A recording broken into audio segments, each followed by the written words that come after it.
sifat-sifat yang dalam arti ibadah itu kebaikan-kebaikan pribadinya bukan. Tetapi yang disebutkan adalah ibadah-ibadah sosial yang dilakukannya. Engkau suka menyambut silaturahmi, engkau suka menyambut tamu, menerima tamu, menghormati tamu, engkau suka membantu orang yang kesulitan, engkau suka membantu orang yang terkena musibah, menanggung beban orang lain. Jadi yang disebutkan adalah ibadah-ibadah sosial, yang mana ibadah-ibadah sosial ini kalau dilakukan pasti akan ada kebaikan yang didapatkan. Setidaknya kita akan mengingat hadis Rasulullah Muhammad SAW, wallahu fi auni al-abdi ma dama al-abdu fi auni akhihi.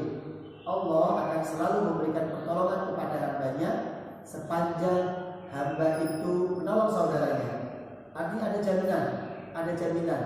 Tidak mungkin orang yang terbiasa membantu orang lain, orang yang biasa menjulurkan tangannya untuk meringankan beban orang lain, dia akan mendapatkan kesulitan. Tidak mungkin.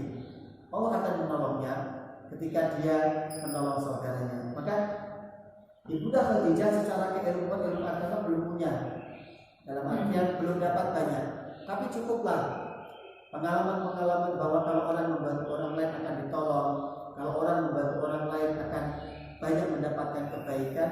Itu cukup pengetahuan yang beliau ketahui ini, itu yang beliau sampaikan. Tidak hanya dengan kata-kata yang menyejukkan, bahkan beliau memberikan solusi kedua.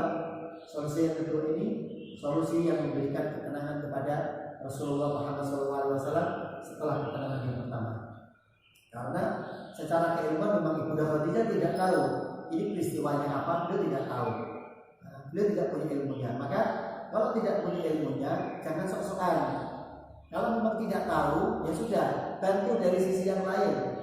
Ya, kita lihat masalahnya, Nabi merasa terjadi keburukan dalam dirinya. Karena ada sesuatu yang mendatanginya, orang datang tiba-tiba menyuruh begini-begini. Nah, Ibunda Khadijah tidak tahu itu peristiwa apa. Maka beliau tidak pernah menyinggung tentang peristiwa yang dilakukan oleh yang terjadi pada diri Nabi. Peristiwa dibuat tidak pernah dikomentari oleh Ibunda Khadijah radhiyallahu anha karena memang beliau tidak punya ilmunya. Tapi beliau tahu kalau orang baik pasti akan mendapatkan kebaikan. Kalau orang berbuat baik pasti tidak akan mendapatkan keburukan, apalagi dari Allah Subhanahu wa taala. Itu yang beliau tahu, maka itu yang disampaikan. Sedangkan untuk permasalahan utamanya, maka beliau memberikan solusinya dengan cara dibawa ini ke ahli ilmu, dibawa ke orang yang lebih tahu tentang ilmunya, yaitu Waraqah bin Nawfal. Yang Waraqah ini adalah dia ulama, dia ahli ilmu yang punya ilmu tentang kitab-kitab terdahulu. Maka Rasulullah dibawa ke Waraqah bin Nawfal ini. Kemudian Ibunda Khadijah mengatakan, wahai anak pamanku, dengarkan apa yang akan diceritakan oleh sepupumu ini, oleh keponakanmu ini. Peristiwa apa yang menimpanya ini. Nah, peran Khadijah selesai di situ dan luar biasa. Dua poin utama yang dilakukan Ibunda Khadijah ini sudah cukup memberikan solusi yang luar biasa kepada diri Rasulullah Muhammad SAW. Dan kita tahu nanti apa yang disampaikan oleh Waraqah. Ketika Nabi menceritakan peristiwanya, Waraqah langsung mengatakan, hadan namus. Ini adalah namus, malaikat Jibril yang dulu pernah datang kepada Musa alaihissalam. Kemudian beliau juga memberikan kalimat-kalimat yang intinya kalimat ini juga menjadi pengantar, menjadi pendahuluan untuk nanti apa yang akan dialami oleh Nabi. Karena Waraqah mengatakan, tidaklah orang mendapatkan seperti apa yang kau dapatkan kecuali dia akan dimusuhi. Kalimat ini sudah disampaikan oleh Waraqah sehingga Nabi nanti punya pengalaman.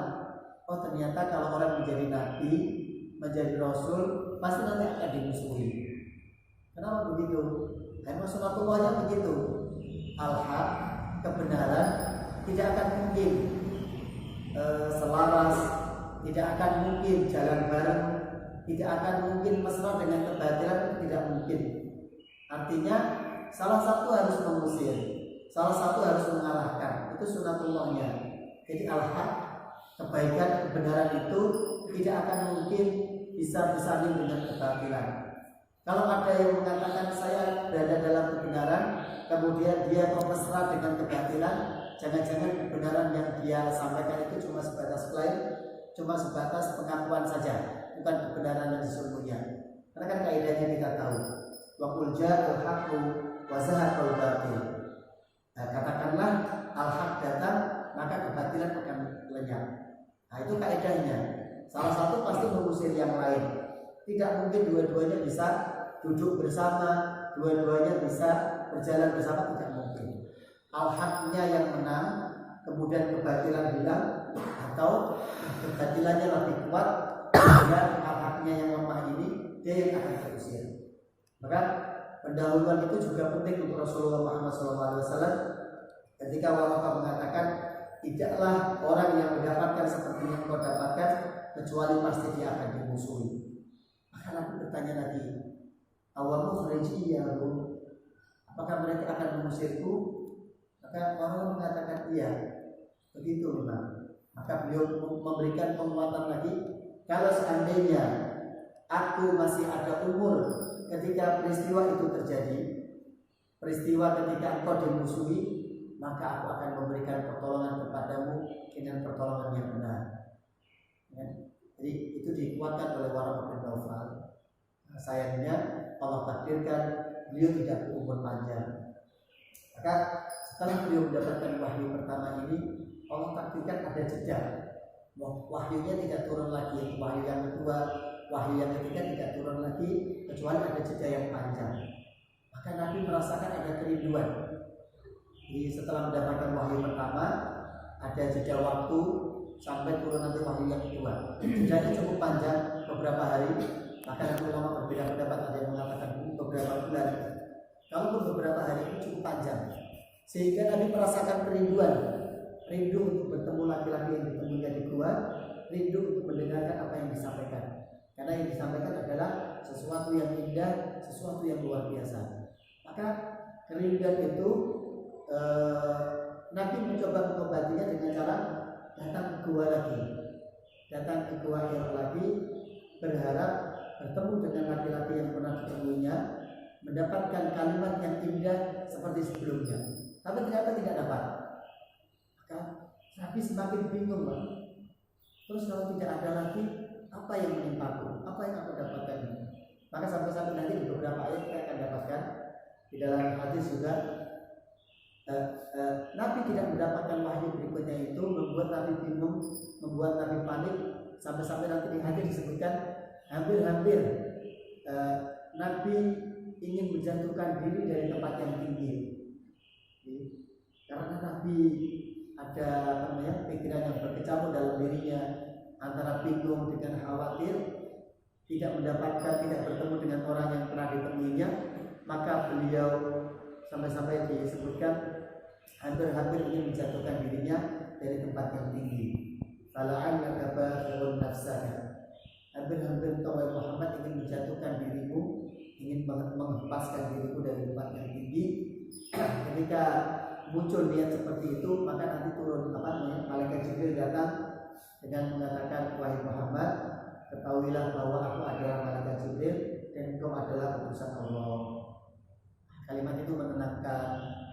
Nanti Nabi menunggu lagi, tidak datang lagi. Maka Nabi datang lagi ke bukit, datang lagi ke gunung, ternyata tidak dapat juga. Dan peristiwa Nabi ingin melepaskan diri dari tempat yang tinggi itu terjadi tidak cuma sekali.